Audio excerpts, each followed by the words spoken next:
Good afternoon, executives of the gaming industry. Thank you very much for being there, for following us, for sharing your ideas, your feedback with us with this cycle that we have called GNM 101. It's a space for personal and professional interviews with leading executives of the industry. Now, today, we have the privilege to have here Martin Wachter. He's the founder and CEO of Golden Race, an important iGaming company of the industry. Thank you very much, Martin, for being here, for participating in this cycle. Thank you, Roman, to have this opportunity to talk to your nice platform, and hello to everyone who's listening to it. Since this is a kind of trip from past and present and future of the life and experience of an executive, we want to start with the past. Can you share your main impressions, your remembrance about your childhood, about your adolescence, about the way your parents talk to you about their main values? I mean, I know you were born in Austria, so what can you share about that part of your life experience? I have to say everything what you see today, what is related to my business, to my personal life, thankful to my parents. I grown up in a small village in Austria, in Gaschurm, in the mountains, and with my brother and my sister, and my parents always teach me from the start that the main things what you have to take care about in your life. You should always know where you're from. You should always remember where you're from, even if you leave the country, if you go for work somewhere else. You should always work hard for your targets. You should be a person who doesn't have to change the street because he made something wrong with other people. So you should always do things what you want to do. And you always should do things where you don't have to be ashamed later on. And these things I always followed, and I try always to be the best, and I always try to be reasonable and don't make wrong things with people around me, and not forgetting where I'm coming from. And one of the points, one very important point for me, my father was always saying to me, you have to work hard, and even if you're sick, you should go for work, because I think my father was working all his life in a supermarket, and I don't remember he was sick one time. And now, after they see me working, they told me, now, Martin, it's time also to live. So I was really proud when my parents were starting to tell me, hey, Martin, stop, don't work that much. You have also to start to live, because you live only once, and there is more than work in life. Of course, and we are also interested in the other issues besides work. You know, we know that you are interested in fitness, in tattoos, you have hobbies, passions. Can you tell us more about those interests in particular?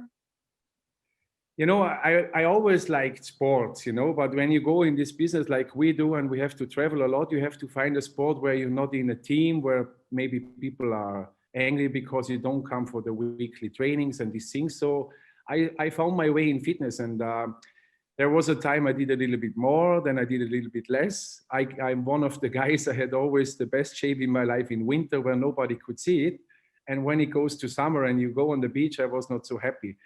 Finally, last year, I found myself 30 kilo more than now, 120 kilos. And I said, okay, this can't be your end result.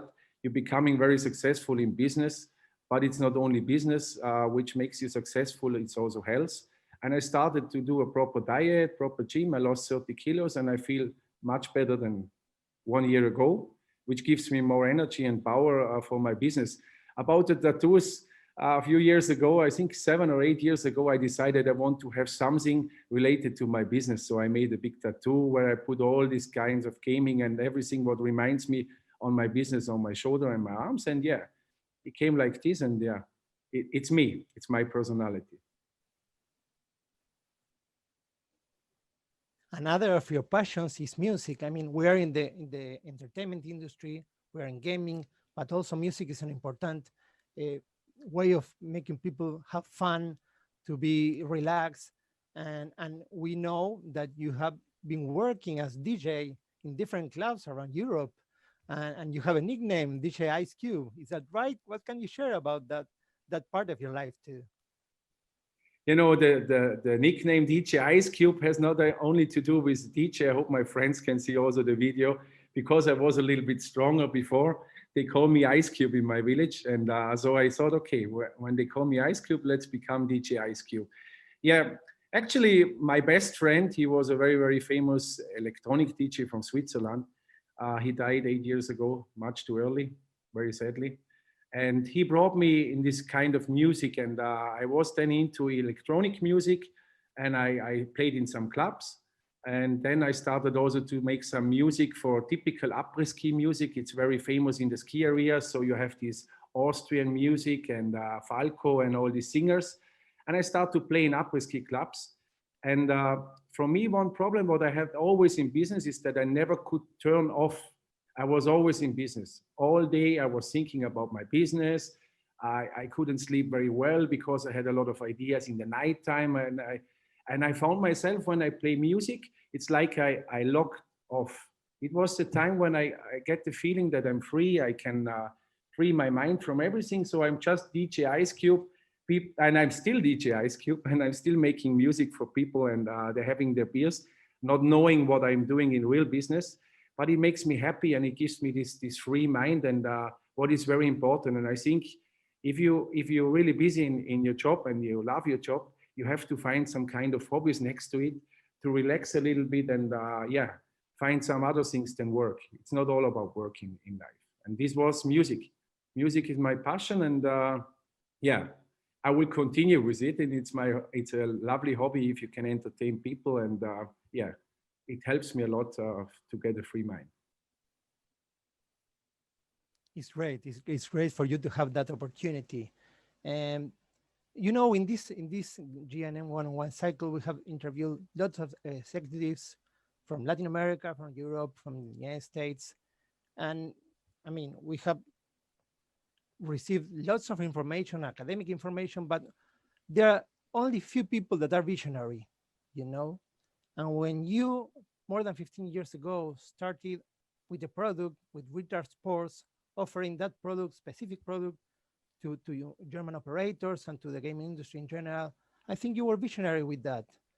So when you take a look back and you try to understand the Martin Wachter in those days and the Martin Wachter today, 15 years after that, and all of the experience you gain through the years with your company, with Golden Race, what would you say about that first moment sharing that product in particular, and what were the milestones of your company so far during these 15 years? Maybe to go a little bit back, you know, I found myself with 19 that the best what I can do in my life is selling. I think I'm the kind of guy who can sell ice cubes to an Eskimo. So this is my passion. I think I'm a really good sales guy. And when I found virtual sports, I saw something really interesting, really something where I can stand it and I love it. You know, many people tell me, Martin, you have virtual blood. Virtual sport is exactly what you have to do. And when I started the business, I remember the first show I did in ice in London. We had a small stand, me and Thomas. I think it was 8 square meters. We forgot to order we ordered the internet, but we forgot to order the electricity. So the most expensive show started the first day, and our stand was off because we didn't have electricity on the stand, and we made our mistakes and we had to learn.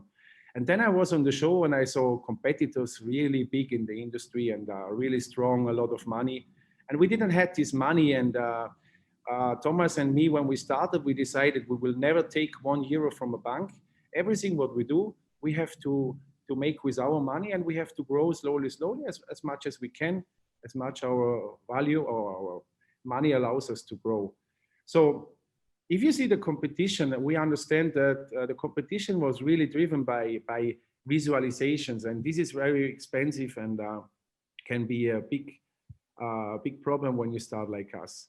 I wanted to find the weakness of the competition, and I found it, and I understood that, first of all, if you work in Latin America, Africa, everywhere in the world, you have to find a product which first fits for the players. So the player understands there is a chance to win. He understands every action behind. So he gets familiar with the games. He trusts in the games. But on the other hand, you have the operator, and if you have always to find a way in a not too expensive and cost-effective way to run a retail business.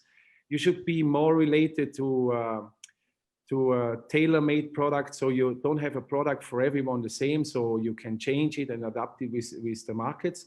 And you have to be willing to travel. I travel 160 times a year easily, and I go there. I want to see there the market. I want to understand the players, and this is the way how we did it.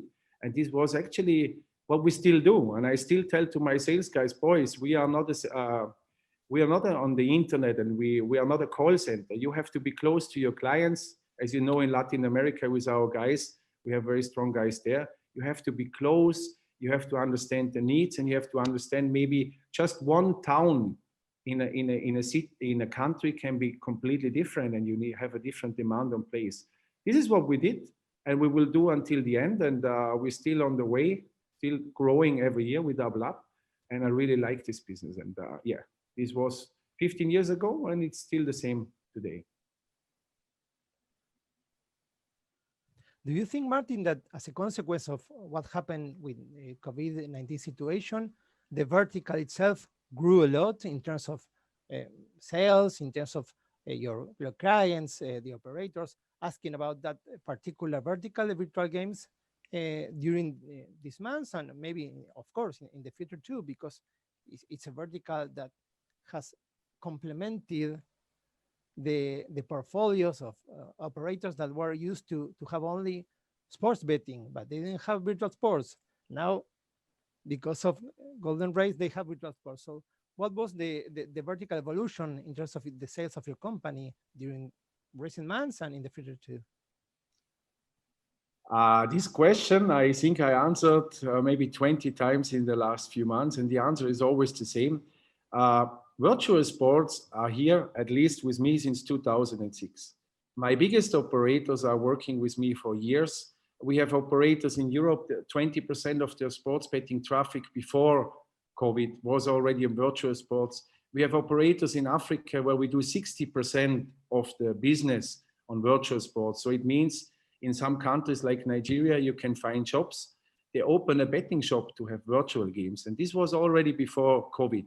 I know when COVID came up, everybody was asking about these verticals, and we can maybe cover sports betting and these things.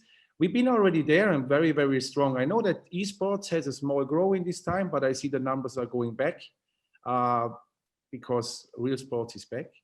And there was a little bit of demand again for poker.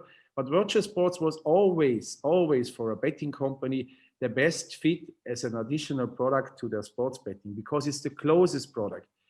If you do it like us with realistic odds, the way how we treat the players, the way how we do the markets, it's exactly the same. I always say the Golden Race, and I'm sure about this, is the only virtual company who can say that we are a real sports book with a virtual outcome.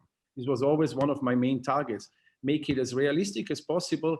And the outcome is virtual. It couldn't be even only numbers. It could be only a black screen. People trust in the game. So what COVID did for us is that the companies which never had resources left to integrate virtuals or didn't trust too much in virtuals because they didn't do their homework, that's all. They never checked left and right what's happened. They became interested. So in the first few weeks when the shutdown was in the real football, in England, in Italy, everywhere, I think we were signing 110 contracts, and my whole sales team in a year usually is not signing this amount of contracts. So it was huge. So we had a lot of integration work to do. We got up with these clients.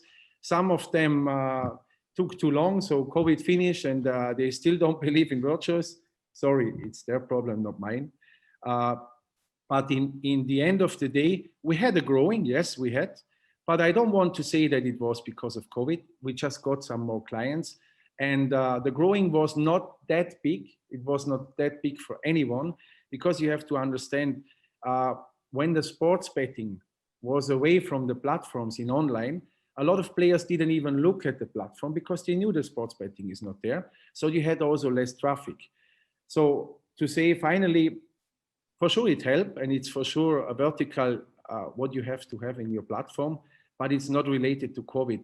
if betting platforms still don't understand that they need virtual sports to cover uh, missing time on events, or to give the possibility to play your favorite soccer team 24/7, uh, I don't understand. But it's a product you must have.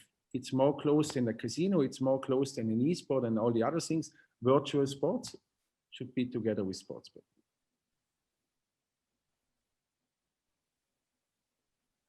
So besides offering innovative products to the industry, your company is also offering a different kind of help.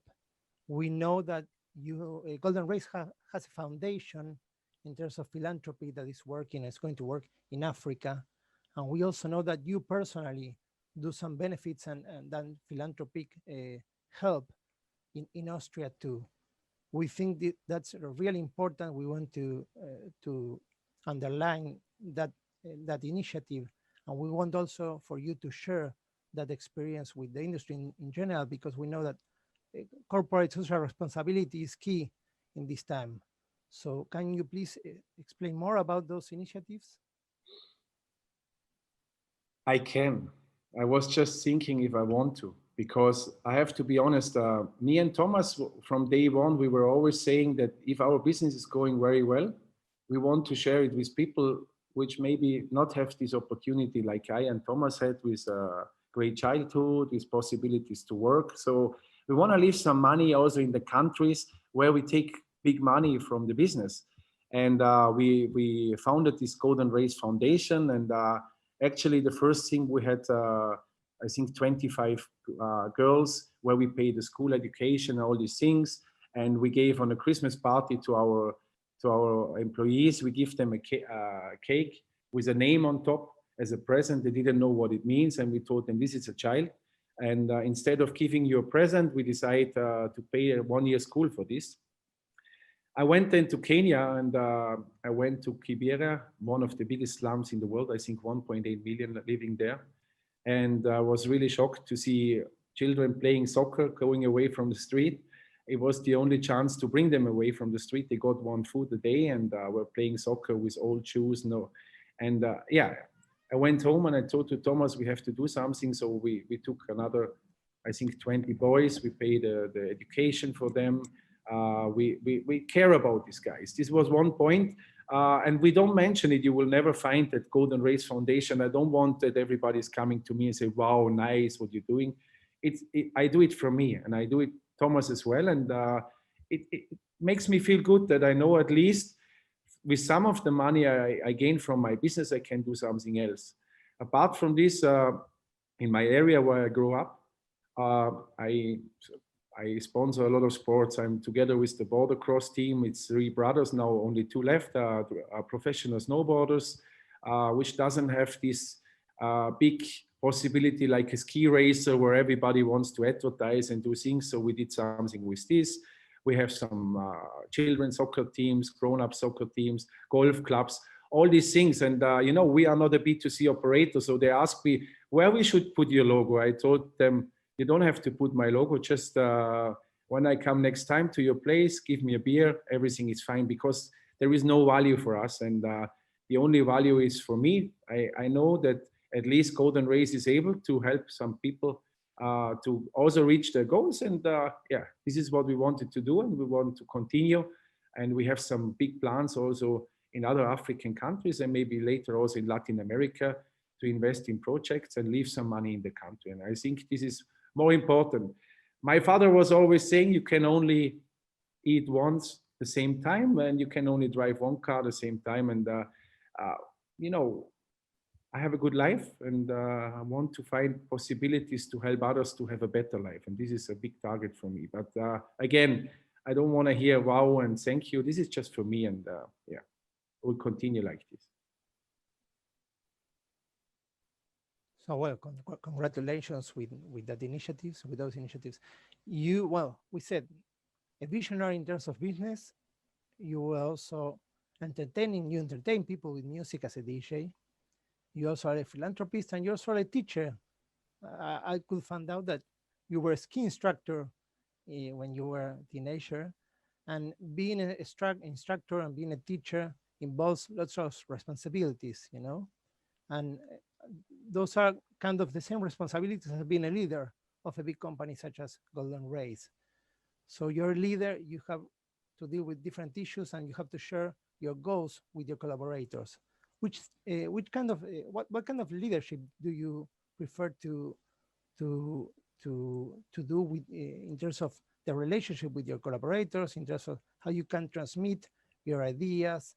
Uh, how would you describe yourself as a leader? Lead by example. That's the most important point. When I started with virtual sports, we were a one-man show, two-man show. So we had to do everything. So I found a client in Germany. What I had to do, I brought computers in his betting shop. I was under his desk. I was fixing the internet. I spent all night because I didn't understand how the internet works properly, and I had no one to ask how to do it. So I had to do everything from scratch. And when it goes for sales, I was not lazy. I went to betting shops to find new clients and all these things. So I don't expect my people to do something what I'm not willing to do. Okay, I'm not a developer, I'm not a designer. I'm a really proud guy because I think I have the best developers and designers in the world when it goes for virtual sports. For sure, one of the reasons that nobody can beat us, never, because I'm so confident what we have in Spain, and have to always say thanks to them, because I am not the leader, and I wouldn't talk to you today if they wouldn't do this great job and working so hard to make it available.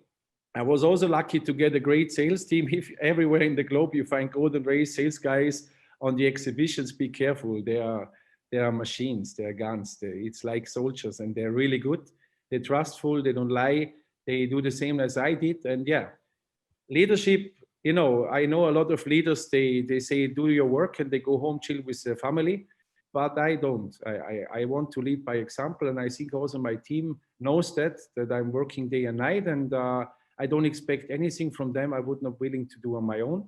And this is how it works successfully, and I think Golden Race is a family. If you see us how we talk with each other, it's family. It's no boss or you who you are. We are one team, one family. We stay behind, and it's amazing. When I think about it, it gives you so much power and energy. And I know to lead this team is the best what can happen for anyone. Your company has clear plans, has clear goals. In terms of territories, in terms of markets, the company decided to try to have lots of presence in emerging markets such as Africa, such as Latin America. In the recent months, your company continued doing partnerships with different companies in Latin America too, I'm aware. So why those markets in particular? Why your company has been so well accepted in Latin America, in Africa? What's the experience of your company in those markets so far? The experience is that every market for me is the same. I know I like to speak to a German guy the same way I like to speak to a Nigerian guy. I like to travel to Berlin, but I also like to travel to Lagos. And for example, when I remember back when we really grow in Nigeria, one of the reasons was that I was the boss, I was the leader in this time who was willing to go to Lagos and Nigeria. I spent there weeks, and the people really liked it. They told me all the time, Martin, you are different than the others because your competitors, they're telling us, if you want to work with us, come to London, come to Switzerland or wherever, but you are here. And I told him where I should be. I should be with you. I have to understand your market. I have to understand your needs. I want to meet you in person. And I have to tell you the feedback, yeah, it was really great. And the people loved it. And this was one of the reasons we grow in Africa. In Latin America, we have our amazing team with Julio and Javier. They're doing a great job.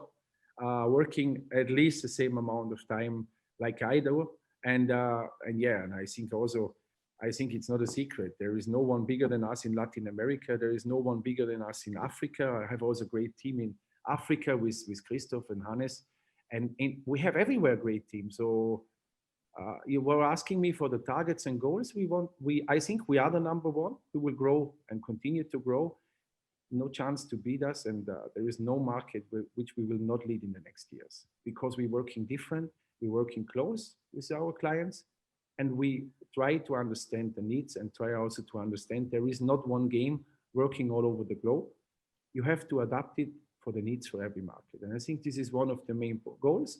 And yeah, apart from this, when you go in virgin markets or in young markets and maybe not so much money involved, like Latin America or in Africa, you have to find solutions which are easy to understand for players and agents, which is easy to install and doesn't cost millions to run the business. And this was another point. So yeah, all together, we do a good job, I think.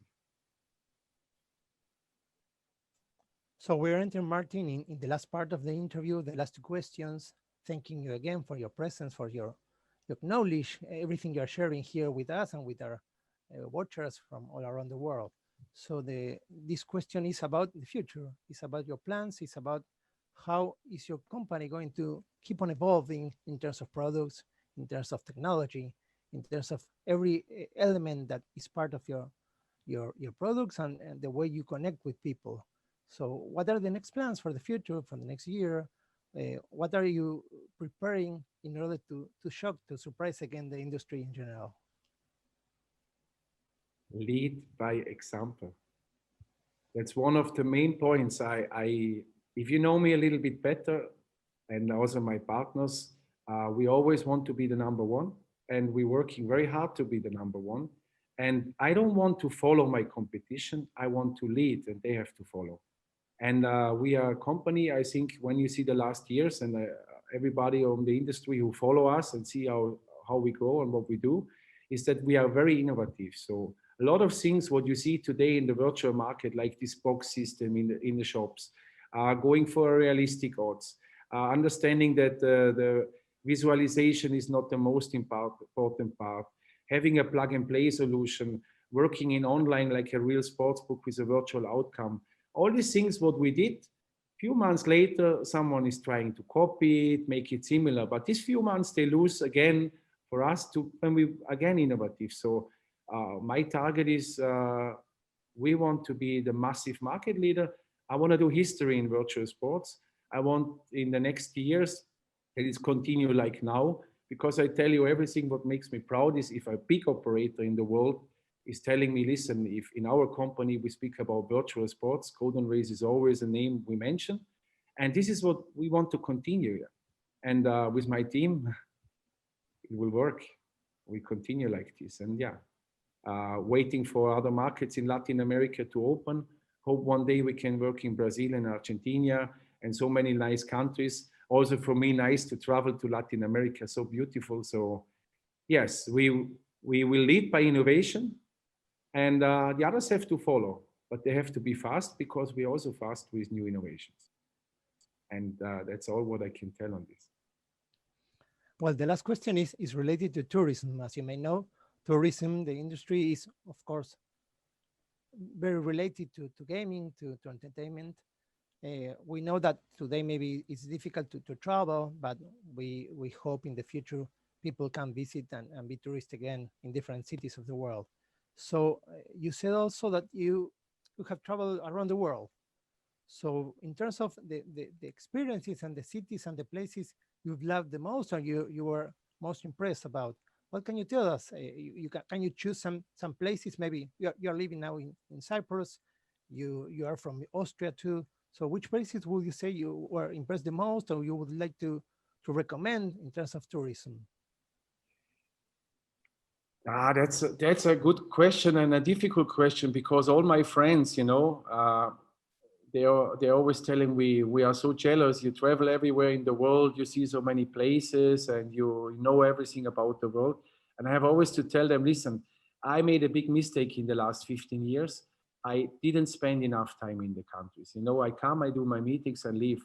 There was only a few travels where I maybe spend a few more days. But I have to tell you, everywhere I've been has some beauties. If I go in African countries like Nigeria, Kenya, Ghana, Uganda, nice places. I really love Colombia, Peru, amazing. I was in the desert in Peru, amazing. It was really something I will never forget. Thanks to Julio, it was a nice time. So there are a lot of places, but I have to recommend my two places I live. First of all, Gaschon in Austria. It's a small village, beautiful in the mountains. You can go skiing. You might meet Martin on the piste. Not a ski instructor anymore, but we can meet and talk. And for sure, Cyprus. I'm here since 2007. It's a beautiful small island. The people are really warm. It's really nice to be here. People love to relax. It's a good place to go on the beach. You have also the mountains. So yeah, if you want to see something nice and you haven't been in Europe, go to Austria, go to Gaschon, or go to Cyprus and let me know. I would love to meet you in person and have a chat with you, or maybe one or two cervezas together. Hopefully we would love to be there and to taste those particular beers, of course. Martin Wachter, founder and CEO of Golden Race, one of the main companies in the gaming industry. Thank you very much for being here, for sharing your life, for sharing your experience, for sharing all the information we can learn about your company and about your experiences in life too. Thank you for being there and for making the industry better than it is today. Thank you also.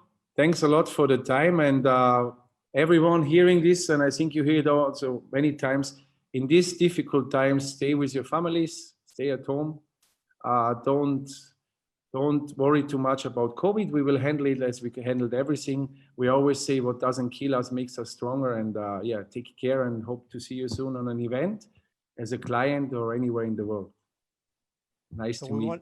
Okay, thank you, Martin, a true leader of the gaming industry. We want, of course, to thank all the executives that are following us, that are there on the other side of the screen watching this interview, on all the content we prepare in terms of this GNN one-on-one cycle, and as well as the webinars we prepare for the industry, the content we write and we share in our platform, in our social networks. Thank you for being there too. You can subscribe to our YouTube channel, and you can keep on following us and sharing the information and the knowledge we want for the industry to be understood in terms of academic, in terms of professionalism. Thank you for being there. Hopefully we will see you next time. Bye from Cyprus.